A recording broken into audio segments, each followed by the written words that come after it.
Assalamualaikum warahmatullahi wabarakatuh. Bertemu lagi dengan saya, yaitu Erlis Diananingrum dari Universitas Muhammadiyah Tangerang Prodi Akuntansi. Di sini saya akan menjelaskan tentang agency theory, yaitu menurut Jens and Mackling pada tahun 1976 menyatakan bahwa hubungan keagenan timbul karena adanya kontrak antara prinsipal dan agen dengan mendeglementasikan beberapa wewenang pengambilan keputusan kepada agen. Manajemen merupakan pihak yang dikontrak oleh pemegang saham untuk bekerja demi kepentingan pemegang saham, yaitu pihak manajemen diberikan sebagian kekuasaan untuk membuat keputusan bagi kepentingan terkait pemegang saham, sehingga manajemen wajib mempertanggungjawabkan semua upayanya dengan pemegang saham. Untuk memotivasi agen, maka prinsipal merancang suatu agar kontrak dapat mengakomodasikan kepentingan pihak-pihak yang terlibat dalam kontrak, yaitu keagenan bernama Iksan pada tahun 2017. Kontrak yang efisien adalah kontrak yang memenuhi dua faktor, yaitu yang pertama, agen dan prinsipal memiliki informasi yang sistematis. Artinya, baik agen maupun majikan memiliki kualitas dan jumlah informasi yang sama, sehingga tidak terdapat informasi tersembunyi yang dapat digunakan untuk keuntungan dirinya sendiri. Dan yang kedua yaitu ada risiko yang dipikul agen terkait dengan imbalan jasa, yaitu kecil adalah kecil yang berarti agen mempunyai kepastian yang tinggi mengenai imbalan yang diterimanya.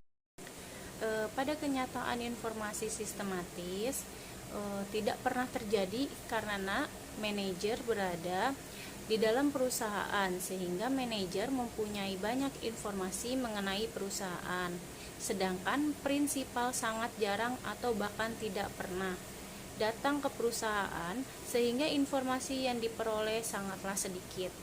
Hal ini menyebabkan kontrak efisiensi tidak pernah terlaksana, sehingga hubungan dengan prinsipal selalu oleh asimetri informasi, yaitu masalah keagenan muncul ketika prinsipal kesulitan untuk memastikan bahwa agen bertindak untuk memaksimalkan bahwa manajemen bersikap tidak membedakan terhadap risiko, sedangkan pemilik menghindari risiko, tetapi manajemen dan bukan pemilik menanggung risiko dengan bayaran yang tertentu. Di sini penjelasan masing-masing biaya keagenan adalah sebagai berikut. Terdiri menjadi 3 bagian. Yang pertama yaitu biaya monitoring, yaitu dilakukan oleh prinsipal. Biaya pengukuran dan evaluasi kinerja agen, biaya perencana dan penerapan indeks kompensasi manajemen, biaya perencanaan dan penegakan peraturan atau kebijakan perilaku khusus, biaya perekrutan dan penggantian manajer, serta biaya terkait ekuitas pihak luar. Dan yang kedua di sini ada biaya boarding, yaitu ditanggung oleh agen yang manfaatnya bagi manajer dalam keikatan dengan uang persueneri, yaitu tidak terkait uang atau non persueneri. Biaya strukturalisasi keuangan, biaya terkait conference, dan pembatasan perilaku manajerial oleh pihak luar. Biaya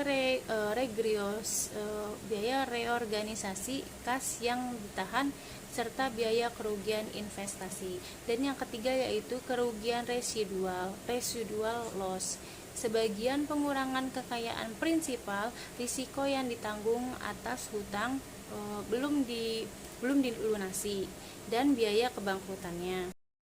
Di sini biaya keagenan didefinisikan sebagai jumlah dari biaya yang dikeluarkan prinsipal untuk melakukan pengawasan terhadap agen. hampir mustahil bagi perusahaan untuk memiliki zero agency cost dalam rangka menjamin manajer akan mengambil keputusan yang maksimal dari pandangan shareholder karena adanya perbedaan kepentingan yang besar di antara mereka. Di sini beberapa agensi konflik menurut Jensen dan Merking pada tahun 1976, yaitu ada dua. Yang pertama, moral hazard, yaitu permasalahan yang muncul jika agen tidak melakukan hal-hal yang disepakati bersama dalam kontrak kerja. Dan yang kedua ada adverse selection, yaitu suatu keadaan di mana pemegang saham tidak dapat mengetahui apakah suatu keputusan yang diambil oleh manajemen didasarkan pada informasi yang telah diperoleh atas terjadinya sebagian kelalaian dari tugas. Dan menurut teori keagenan, salah satu cara yang digunakan dapat menyelaraskan tujuan prinsipal. Dan agen adalah melalui mekanisme pelaporan. Informasi merupakan salah satu cara untuk mengurangi ketidakpastian, sehingga memberikan akuntan peran yang penting dalam membagi resiko antara manajemen dengan pemiliknya. Dan agen mempunyai lebih banyak informasi mengenai kapasitas diri, lingkungan kerja dan perusahaan secara keseluruhan, sedangkan prinsipal tidak mempunyai informasi yang cukup, tetapi kinerja agen. Ketika tidak semua keadaan diketahui oleh semua pihak, dan sebagian akibatnya ketika konsumen tertentu tidak mempertimbangkan oleh pihak-pihak tersebut, yaitu hal ini mengakibatkan adanya ketidakseimbangan informasi yang dimiliki oleh prinsipal dan agen. Dan salah satu variabel yang memiliki keterkaitan dengan teori keagenan adalah yaitu variabel kecurangan laporan keuangan dan elemen Von Diamond. Dengan adanya ketidakseimbangan informasi yang disebabkan karena konflik kepentingan, yaitu antara agen dan prinsipal, dapat mendorong para agen atau pihak perusahaan untuk melakukan suatu kegiatan yang menyembunyikan sejumlah informasi yang seharusnya diketahui oleh para prinsipal.